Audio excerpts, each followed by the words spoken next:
आंदोलन की चेतावनी दी। बंद पड़े भारत कॉमर्स उद्योग की स्टाफ कॉलोनी में साधु संत के साथ मारपीट करने का मामला अब तूल पकड़ने लगा है। बुधवार को उज्जैन से साधु संतों का एक प्रतिनिधिमंडल त्यागी जी के आश्रम पर पहुंचा और पूरे घटनाक्रम की जानकारी ली। इस दौरान प्रतिनिधिमंडल में शामिल संतों ने पीड़ित साधु से भी चर्चा की और वस्तु स्थिति को परखा। संतों का कहना था कि प्रदेश में भाजपा की सरकार होने के बाद साधु के साथ मारपीट करने वालों पर सामान्य धाराओं में प्रकरण दर्ज किया। आरोपी को 24 घंटे में ही जमानत मिल गई। ये तो साधु संतों का अपमान है। आरोपियों पर कठोर कार्रवाई नहीं की गई तो साधु संत बड़े आंदोलन की रणनीति तय करेंगे। संत महात्मा के साथ हुई घटना को लेकर आप उज्जैन से यहाँ पूरा हाल जानने के लिए पहुँचे हैं, क्या जाना और क्या कहना इस संबंध में आपका? मैं उज्जैन से स्वामी रामानंद संताश्रम से मुनि शरणदास त्यागी यहाँ त्यागी जी के स्थान में नागदा में आया हूँ और 3 दिन पहले हमें ये खबर मिली कि गोपाल दास नाम के महात्मा द्वारिका से आ रहे थे। महात्मा तो भ्रमणशील ही होते हैं, त्यागी जी के स्थान में आ रहे थे।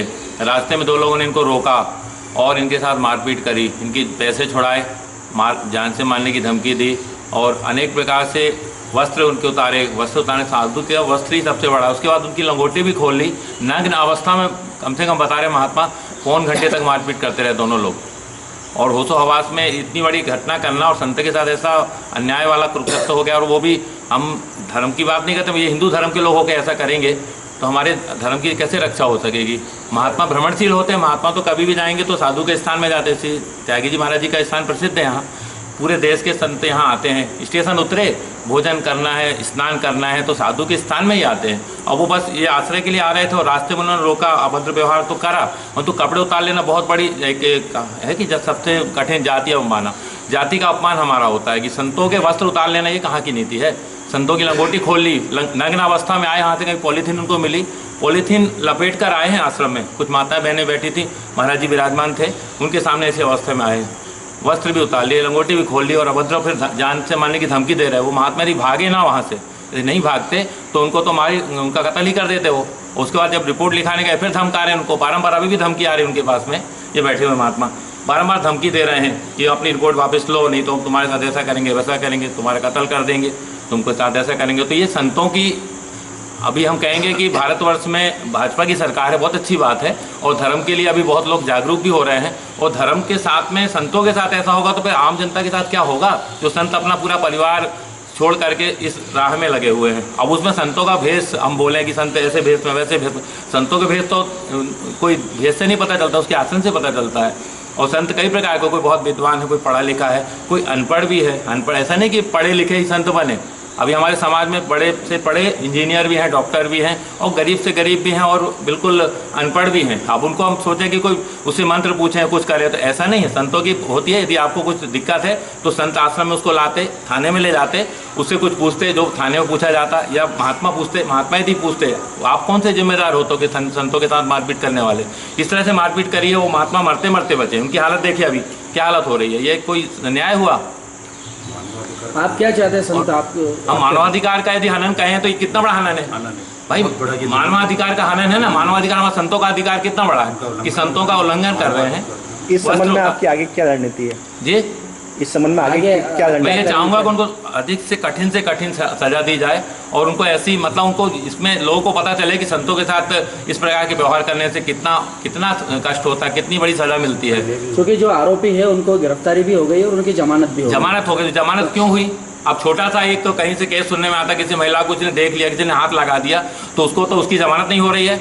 हम कहें तो संतों में जाते हैं तो हमारे आसाराम बापू जैसे भी हैं, किसी ने कह दिया कि उन्होंने हमारे साथ ऐसा किया, अभी इतने साल से जेल में है, उनके साथ अभी तक तो उनकी जमानत नहीं हुई। और संतों के कपड़े उतार लिए, उनके लंगोटी खोल ली, उनके साथ इतना अभद्र व्यवहार, मारपीट करी और उनको तुरंत जमानत दे दी है। कहाँ का न्याय है? मैं ये कहूँगा कि इस पर ध्यान दे सरकार। उनको आरोपित को जो यदि किसी तरह से उन्होंने रिहा कर दिया या उनकी जमानत कर दी, उसको तुरंत रिहा लेकर के उसका जो भी उसके साथ जितनी कठिन से कठिन सजा उसको दी जाए। और लोग इसके लिए सतर्क हों कि संतों के साथ ऐसा अभद्र व्यवहार ना हो।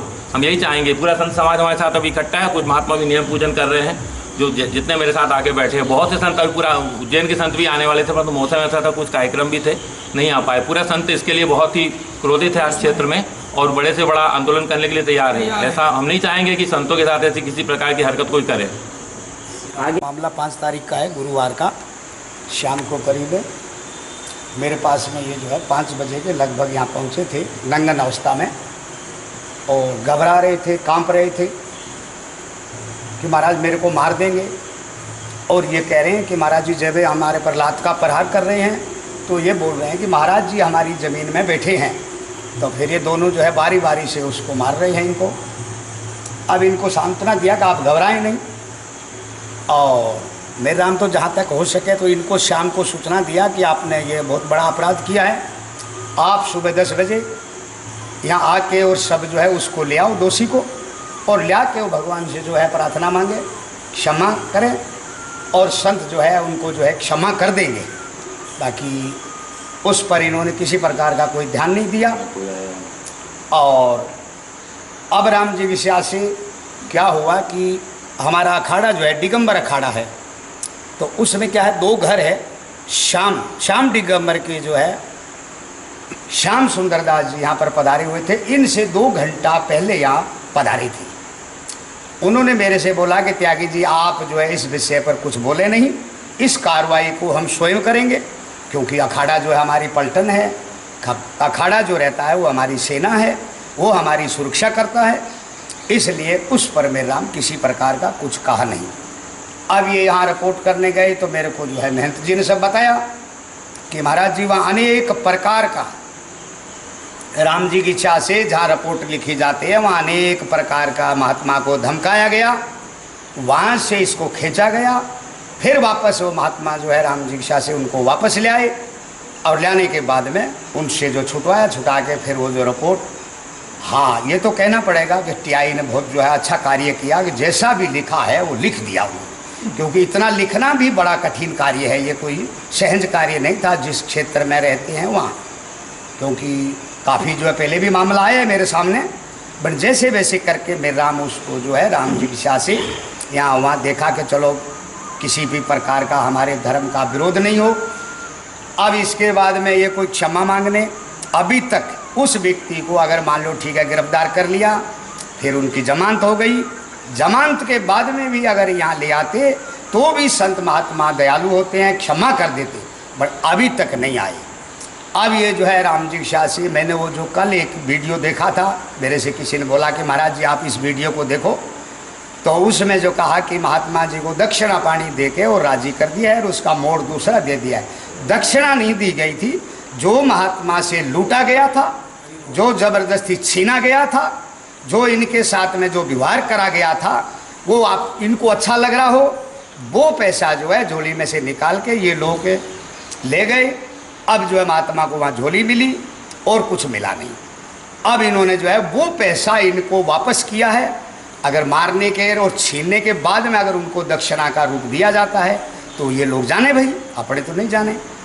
और फिर इसके बाद में मेरे पास में कई आए, बोले महाराज जी आपके ज़मीन नाम कर देते हैं, ये कर देते हैं, वो कर देते हैं, बाकी आपने को किसी भी प्रकार का कोई भी कृपया प्रलोभन नहीं दे, मेरे को किसी प्रकार की कोई ज़मीन की आवश्यकता नहीं है। और मैं आपके सबके माध्यम से वहाँ तक ये सूचना पहुँचाना चाह रहा हूँ कि और भी आगे का कार्य, अभी तक मैं मौन रहा, अब इस कार्य को अच्छी तरह इसका रूप देंगे, किसी प्रकार का कोई डर नहीं, कोई भय नहीं, अभय हो गए। और ठाकुर जी की 76 छया में, क्योंकि हमारे राम जी जो व्याकरण में आया है कि रमो क्रीड़ायाम, हाँ रमो क्रीड़ायाम, राम जी क्रीड़ा करती हैं मोदती, तो उमादारू जो शीत की नाई सभी नचावत राम गुसान। तो हम तो कहेंगे इनको भगवान सद्बुद्धि दे और हमेशा के लिए इन पर जो 76 छया रखे बने। अभी मेरे को थोड़ा सा लग रहा है कि थोड़ी सी दृष्टि अलग ठाकुर जी ने कर ली है। सियावर रामचंद्र जी की जय।